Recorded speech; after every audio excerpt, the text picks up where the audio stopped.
Bonjour tout le monde. Attention, vous faites peut-être partie des personnes qui vont voir leur passe vaccinale désactivée dès aujourd'hui. Pour ceux qui n'ont pas encore fait une dose de rappel ou n'ont pas été infectés récemment, les règles changent dès ce 15 février. Pour conserver le pass, il faut avoir fait sa dernière dose il y a moins de 4 mois. Pour le reste de l'actualité locale, voici les titres en images. Mobilisation des jeunes agriculteurs dans les supermarchés de Sarreguemines. Ils sont en colère car d'après eux, plusieurs enseignes ne respectent pas la loi Egalim, leur permettant une rémunération plus juste. Sarreguemines, terre de cinéma. Depuis lundi, Sophie Meyer, jeune réalisatrice, a posé sa caméra dans la cité faïencière pour une semaine de tournage pour son tout premier court-métrage intitulé Amnésie. Direction la ferme Affable à Bitche pour un atelier spécial potager avec de précieux conseils sur l'arrosage des plantes en fonction des sols. Un restaurant qui emploie des personnes en insertion professionnelle, c'est le cas de l'atelier 1904 à Petite-Rosselle, un projet à hauteur de 2 millions d'euros. Pour descendre les pistes, pas besoin d'aller skier très loin. Certains passionnés et débutants choisissent de pratiquer au Snow World à Amnéville, une piste indoor la plus longue de France. Un après-midi sous le signe de la réalité virtuelle, la médiathèque de Sarreguemines a proposé d'initier les jeunes à cette technologie et réitère l'opération chaque premier samedi du mois. Et après les jeux vidéo, place aux plates avec un atelier d'écriture sur galet proposé à la médiathèque dans le cadre de la Journée internationale des langues maternelles. Et aujourd'hui, nous parlerons du Rotaract Club Moselle-Est, ce club service de jeunes qui développe des projets autour de la solidarité notamment. Pour 2022, leur agenda est déjà bien rempli. On fera le point avec vous, Yann Gabriel, président de ce club. Bonjour à vous. Bonjour. Et puis dans cette émission, on parlera de l'espace Clovis à Metz qui accueille les personnes dans le besoin et les sans-abri. Entre insertion et création de liens sociaux, vous découvrirez les témoignages au cœur de ce lieu ouvert depuis 15 ans. Mais avant, on démarre le journal avec une manifestation de jeunes agriculteurs. Ce matin, ils se sont à nouveau mobilisés au sujet de la loi Egalim. Elle doit permettre une rémunération plus juste des producteurs. Mais ces derniers estiment que plusieurs supermarchés du secteur ne respectent pas cette loi. Retour en images sur cette action devant le Cora de Sarreguemines. Christelle Reviaco était sur place. Ce matin, les tracteurs ont remplacé les voitures sur le parking du Cora de Sarreguemines. Ce sont les jeunes agriculteurs du pays de Bitche et d'Alberstroff qui ont investi le parvis du supermarché. Ils avaient une revendication, une meilleure rémunération pour les agriculteurs. Dans le cadre de la loi Egalim, les supermarchés ont un prix de vente minimum à respecter, mais ils ne le font pas. Moi j'ai fait un relevé des prix donc samedi. Et donc il y a des produits, donc on a fait essentiellement sur les produits laitiers comme d'habitude. Donc des yaourts, des camemberts, beaucoup de camemberts et de l'emmental aussi. Une deuxième version de la loi Egalim est entrée en vigueur après l'échec de la première. Elle prévoit quelques changements, une transparence sur les conditions générales de vente ou encore une contractualisation entre le producteur et le premier acheteur sur 3 ans minimum afin de protéger les rémunérations des agriculteurs. Mais ce n'est pas suffisant pour eux. Il y a la loi Egalim 1 qui est sortie, maintenant la loi Egalim 2 pour un peu moins dire pousser le bouchon. Aujourd'hui, aucune des deux n'est respectée. L'État ne fait pas non plus respecter cette loi. Donc aujourd'hui, on est obligé d'agir parce que nos charges dans les exploitations ne font qu'augmenter. 13% pour l'alimentation du bétail, 80% pour les engrais et plus de 20% pour le carburant. Ce n'est pas la première action des jeunes agriculteurs au Cora. Ils s'étaient déplacés en avril dernier pour dénoncer les prix des produits laitiers en collant des étiquettes. Mais ce matin, ils ont déposé du fumier aux 2 entrées principales du supermarché sur le parking et les caddies. On est revenu en décembre voir si ça avait servi à quelque chose. On a vu que ça ne servait à rien du tout, hein, Théo. Oui. Et du coup, depuis le 10 décembre, on n'a même pas été contacté par le Cora. Ni un mail, ni un appel téléphonique, rien du tout. Donc du coup, là, on est revenu faire un relevé de prix et on se rend compte qu'il n'y a à nouveau rien qui a changé. Donc nous, je pense que si le dialogue est rompu, s'il n'y a que ça pour faire qu'ils nous appellent, on reviendra. Et on reviendra la semaine prochaine. Et s'il faut qu'on revienne tous les mois comme ça, on reviendra tous les mois jusqu'à qu'ils comprennent et qu'ils se mettent en règle. La direction du Cora n'a pas voulu s'exprimer sur le sujet. Mais le supermarché n'est pas le seul sur le secteur à ne pas respecter les prix. Pour le moment, les jeunes agriculteurs sont dans l'attente d'un rendez-vous avec le sous-préfet pour discuter de leur situation. Savez-vous planter des choux à la mode de chez nous? La comptine, si légère soit-elle, évoque une grande vérité. Il n'y a pas de remède miracle, à chaque potager sa solution. C'est ce qu'il fallait retenir de l'atelier qui s'est tenu samedi à Bitche. Reportage de Thomas Drouin. À chaque potager son sol, et donc ses solutions. C'est le message transmis par Johan Mathieu de la ferme à Fables lors de l'atelier qui s'est tenu samedi après-midi à Bitche. Maraîcher à leadership, il a voulu par cette action répondre à une demande régulière de ses clients, donner des cours pour réussir leur jardin. On pense qu'il y a autant de jardins qu'il y a d'environnements différents, les sols sont différents, les expositions sont différentes, bref, tout change. Donc nous, on ne croit pas à la méthode miracle qui marcherait pour tous les sols. On pense que tout doit être réfléchi au cas par cas, sol par sol et jardinier par jardinier. Donc on s'est dit comment est-ce qu'on va faire pour répondre à la demande, parce qu'il y a une très forte demande pour ça, tout en ne négociant pas avec nos convictions. Les 28 apprentis jardiniers de tout âge ont donc commencé par examiner plusieurs exemples de terre du pays de Bitche, sans termes scientifiques, uniquement de l'observation. L'idée étant qu'ils puissent par eux-mêmes observer la terre de leur potager et ainsi prendre les bonnes décisions, notamment concernant l'arrosage des plantes. Au lieu de dire est-ce que j'ai de l'argile ou pas, touchez la terre, oubliez le mot argile, oubliez le mot sable et juste dites ça colle. Et si vous dites ça colle, on s'en fout que c'est de l'argile, mais ça veut dire que votre terre est collante et ça veut dire que quand vous allez mettre vos graines, elles vont coller dedans, etc., etc. Si la demande est toujours là, d'autres ateliers de ce type seront organisés à l'avenir.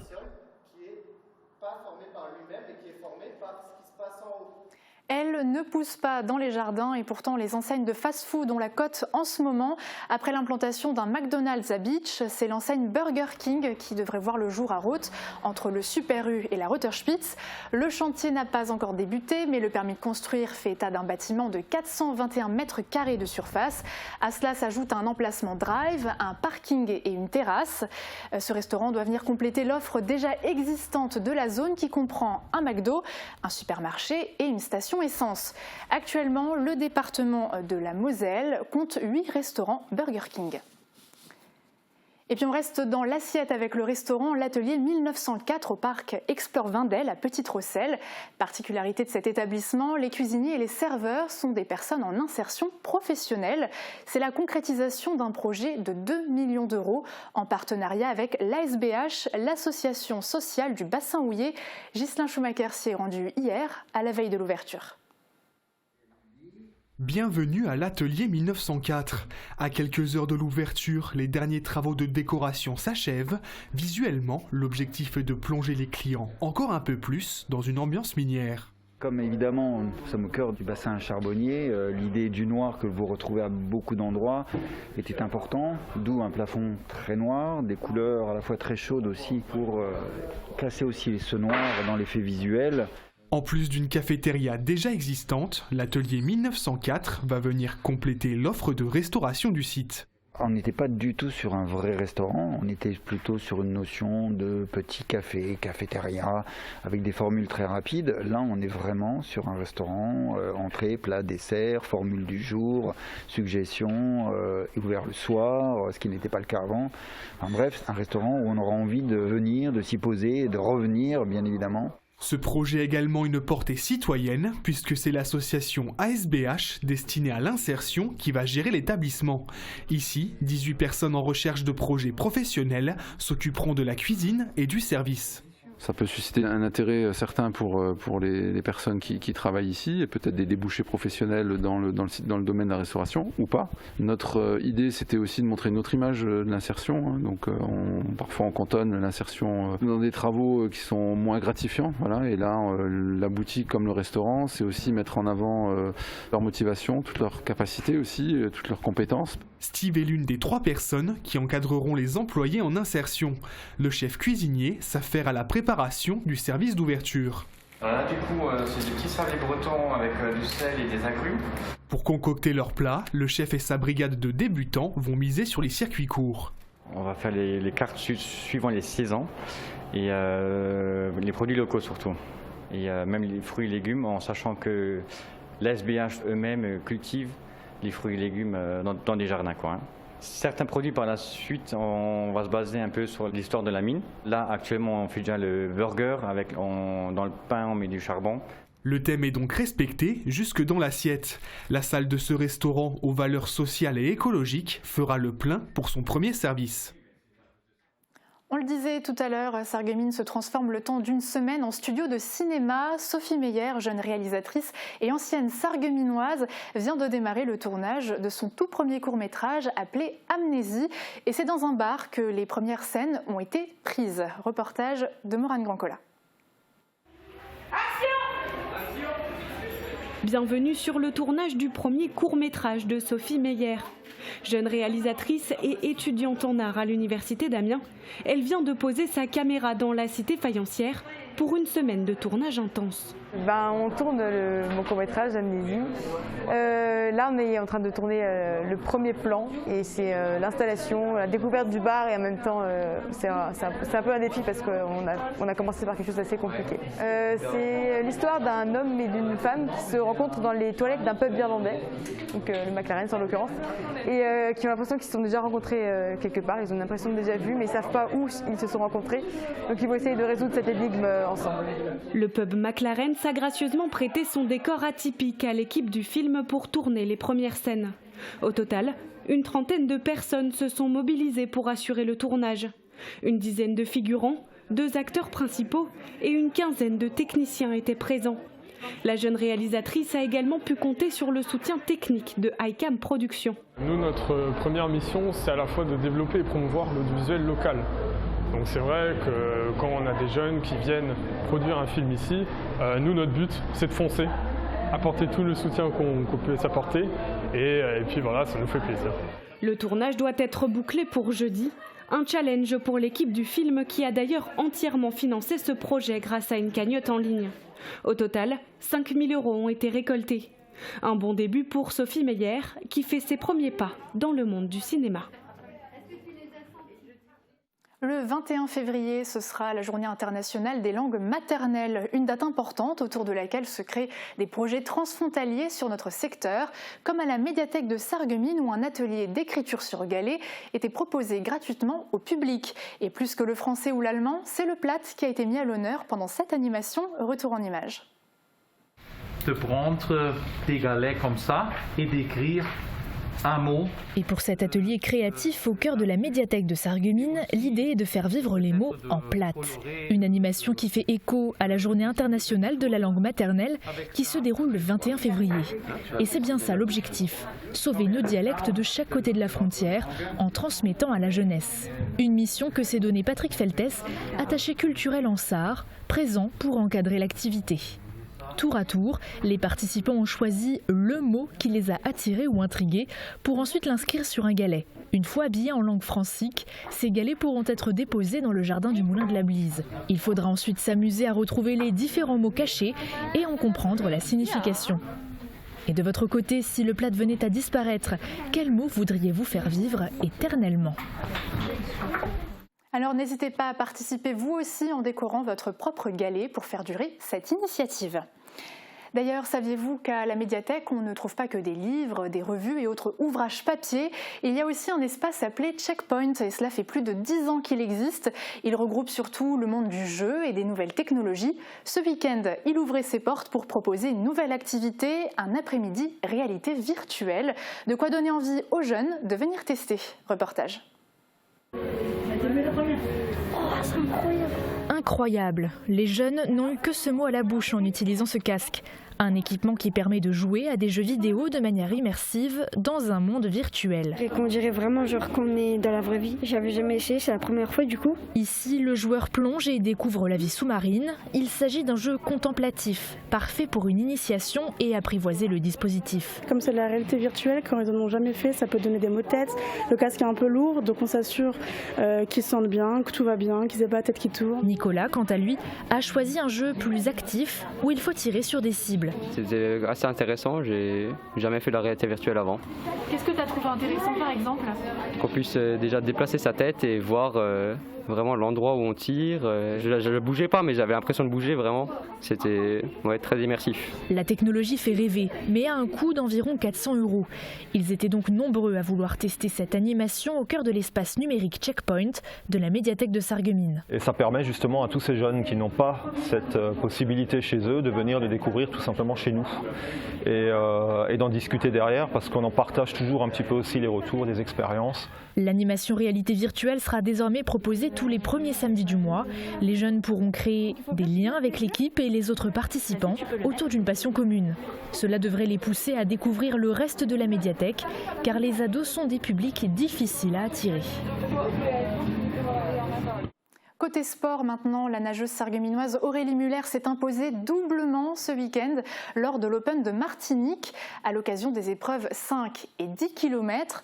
Alors pour le parcours de 10 km, elle affiche un chrono de 2 heures 10 minutes et 47 secondes.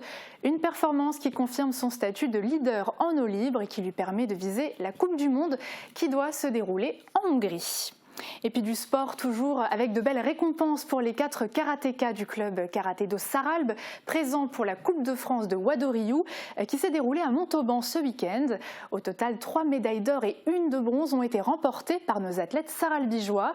Alors pour rappel, le Wadoryu est le 2e plus grand style de karaté pratiqué en France et cette rencontre a permis de repérer les compétiteurs susceptibles de rejoindre la sélection nationale qui doit participer à la 49e Coupe d'Europe en Écosse en novembre 2022.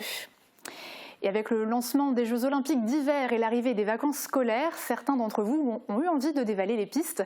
Et pour cela, pas besoin de partir loin de la Moselle.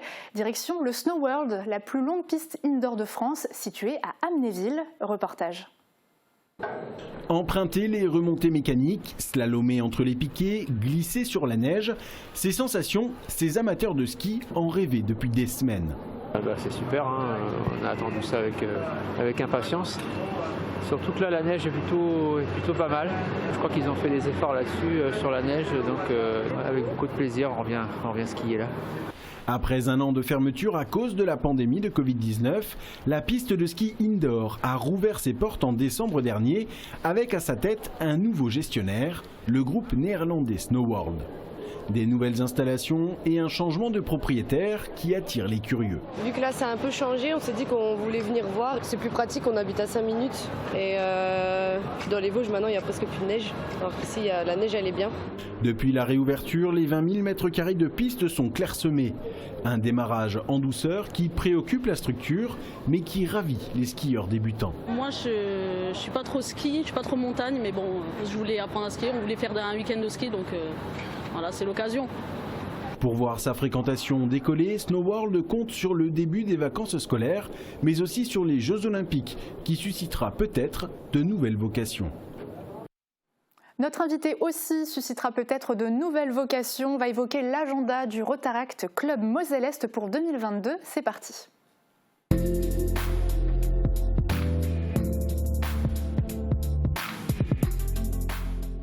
Yann Gabriel, je le rappelle, vous êtes président du Rotaract Club Moselle-Est qui est désormais fort de 11 membres pour cette nouvelle année. Mais il y a peu, vous étiez un petit peu plus. Qu'est-ce qui s'est passé entre-temps ? Alors une période Covid assez compliquée, des réunions annulées, du présentiel qui a été reporté. C'était très compliqué de refédérer les membres au début de mon mandat, donc c'est vrai qu'on a perdu une espèce de dynamisme au sein de l'association. Donc vous recherchez de nouveaux visages ? On recherche et puis on recrute. Super. Alors vous avez été très actif dernièrement sur votre page Facebook pour le mois de l'orientation. Alors on va pouvoir voir des images, mais vous publiez en fait des portraits de membres en parlant de leur parcours et orientation scolaire. C'était quoi l'objectif finalement ? Simplement proposer les différents parcours de nos membres, les présenter. On a une grande diversité entre étudiants et puis jeunes actifs. Et puis essayer d'accompagner nos futurs étudiants dans leur choix d'orientation qui peut être parfois compliqué dans les choix et puis dans les... C'est ça. Vous avez eu des retours par rapport à ça ? On a eu quelques retours sur notre page Facebook, effectivement. Alors pour vos actions futures, ce qui nous intéresse tout particulièrement aujourd'hui, on a eu vent de l'organisation d'une maraude. Alors ça, on est où ce projet ? Est-ce que c'est déjà ficelé ? Vous avez une date pour quel public ? Alors on aurait une date qui serait mi-mars. C'est une action qui est en partenariat avec le Rotaract de Saarbrück, donc avec nos amis allemands. Le but, c'est de proposer de distribuer alors des vestes, comme j'ai rapporté ici. Donc c'est une veste créée par un entrepreneur nancéen qui consiste en fait à proposer un produit avec des grandes poches, donc pour des sans-abri. D'accord. Mais également d'avoir la particularité d'avoir un double fond imperméable à l'eau. D'accord, donc il y a une meilleure protection et un meilleur confort. C'est ça. Donc elle tient chaud et elle protège de l'eau. Et donc l'idée, c'est de proposer une distribution dans la rue de ces produits avec des kits d'hygiène proposés par nos amis allemands. Donc avec des brosses à dents, des lingettes pour s'humidifier le visage, pour se nettoyer. Et puis, donc tous les membres participeront. Tous les membres participeront. Et normalement à la mi-mars. À la mi-mars, c'est de proposer et à Saarbrück et dans la région de Sarreguemines la distribution de ces produits. Très bien. Alors on se souvient aussi, il y a quelques mois, si je ne dis pas de bêtises, de votre action pour nos amis les abeilles avec la plantation de roses mellifères aux archives municipales de Sarreguemines. Ce projet-là, il en est où ? Alors on a planté 18 rosiers donc, aux archives de Sarreguemines. Et donc la deuxième partie se déroulera en mai. Et donc le but, c'est d'acheter, donc, avec les bénéfices récoltés de la vente des rosiers, une ruche et de la mettre à disposition à la ville de Sarreguemines. Et vous savez déjà quand ça sera Ça sera pour la fête des abeilles qui est le 21 mai de mémoire. D'accord, on espère être là pour cet événement. Mais l'un des plus gros projets que vous avez pour 2022, c'est un concours de court-métrage pour normalement une finale prévue pour l'été, si je ne dis pas de bêtises. Alors déjà, pourquoi avoir eu cette idée dans vos projets ? Alors c'est un passionné de cinéma qui est présent dans nos membres et qui a eu cette idée de recréer un dynamisme après le Covid. Donc c'est un concours qui sera ouvert à tout public. Proposer un concours sur la thématique du cinéma.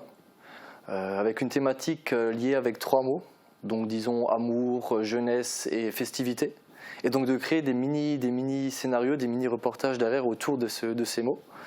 Et les lauréats auraient la possibilité d'avoir une diffusion de leur création au cinéma de Sarreguemines. Ce serait ça le grand prix finalement ? C'est ça, avec la création d'un jury derrière, avec les différents médias locaux, donc Mosaïque TV, Radio Mélodie et le Républicain Lorrain. Alors, est-ce que c'est déjà un peu abouti ? Est-ce qu'on peut déjà vous proposer des choses ? Comment ça se passe pour vous contacter ? Alors, on est en cours de phase projet. On a des réunions pour vraiment fixer les dernières modalités, mais nous sommes ouverts à des propositions par mail. Et on reviendra donc par le biais des médias locaux sur les modalités et puis la façon de participer. Très bien. Est-ce que vous avez peut-être d'autres projets, d'autres envies pour 2022 ? Parce que j'ai ouï dire que votre objectif, c'était d'avoir 2 actions par mois. Est-ce que c'est tenable ? C'est tenable, c'est ambitieux, mais c'est tenable. On a repris un bon dynamisme avec nos 11 membres. Donc on a un autre projet dans le tiroir qui est la participation et la collaboration sur un projet avec des enfants polyhandicapés à Metz, avec l'association Andas et le Rotary Club de Golden Bream à Forbach. Toujours sur une phase de conception projet, et puis d'autres projets derrière pour essayer d'attirer le maximum de nouveaux membres et de jeunes parmi nous. Parce qu'on le rappelle, vous êtes à la recherche de nouvelles têtes et de nouvelles propositions. Donc on peut peut-être remettre le lien ou en tout cas le mail pour vous contacter ou vos réseaux sociaux. Merci beaucoup Yann pour toutes ces précisions et puis on aura l'occasion de rediscuter de tout ça.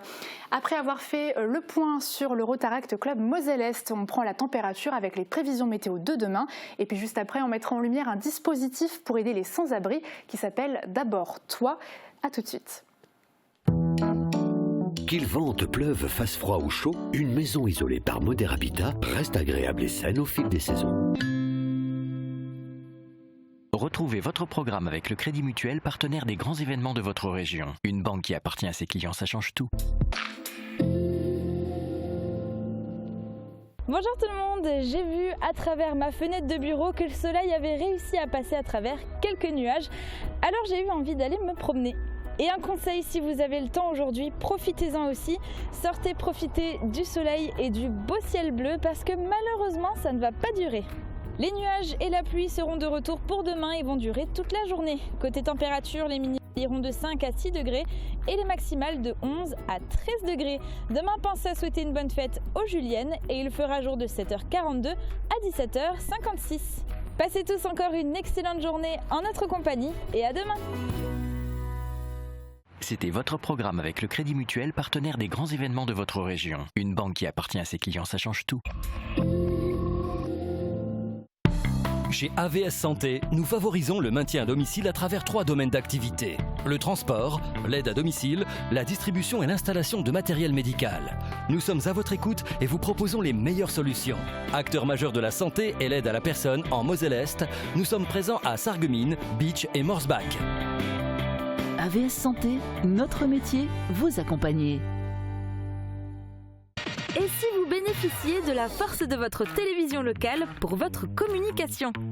Mosaïque Cristal, des publicités sur mesure, un ancrage local fort et une diffusion jusqu'à 32 fois par jour. Diffusez-vous pendant toute une année à partir de 150 € par mois. Contactez notre service commercial au 06 63 14 36 34.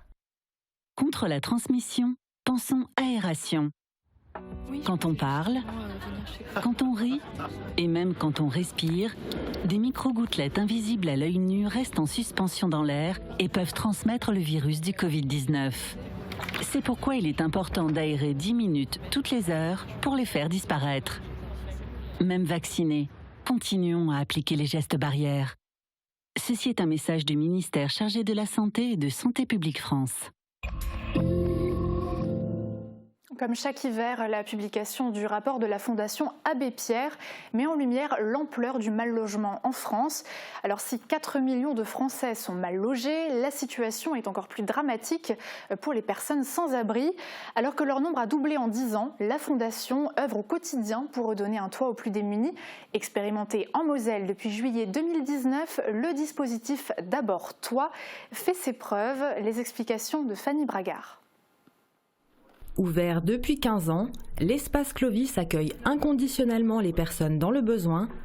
Inventé par la Fondation Abbé Pierre pour briser l'exclusion, c'est un espace chaleureux où les personnes accueillies oublient quelques instants leurs soucis quotidiens. Moi je viens tant que je peux venir, c'est un lieu de vie pour moi. C'est tout ce que j'ai à dire. Hein. Et puis pendant le confinement ça m'a bien aidé. Les toilettes et tout était fermé, ils ne nous laissaient même pas rentrer dans la gare. Et ici on avait les toilettes. En première ligne, comme les équipes mobiles, l'accueil de jour offre des services de base, comme la possibilité de prendre un repas, une douche ou encore faire une lessive. Ici, on ne propose pas d'hébergement aux personnes sans abri, mais un soutien social beaucoup plus large. Arrivé à Metz il y a 3 ans, Dominique est un habitué des lieux. Toujours là pour rendre service, il se rêve travailleur social. Je parle avec des gens qui sont en précaire, qui ont du mal de trouver un logement, j'informe et puis voilà, je les aide au quotidien, quoi, dans la vie de tous les jours.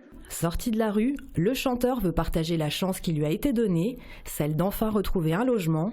Et pour Christian, ça semble bien parti.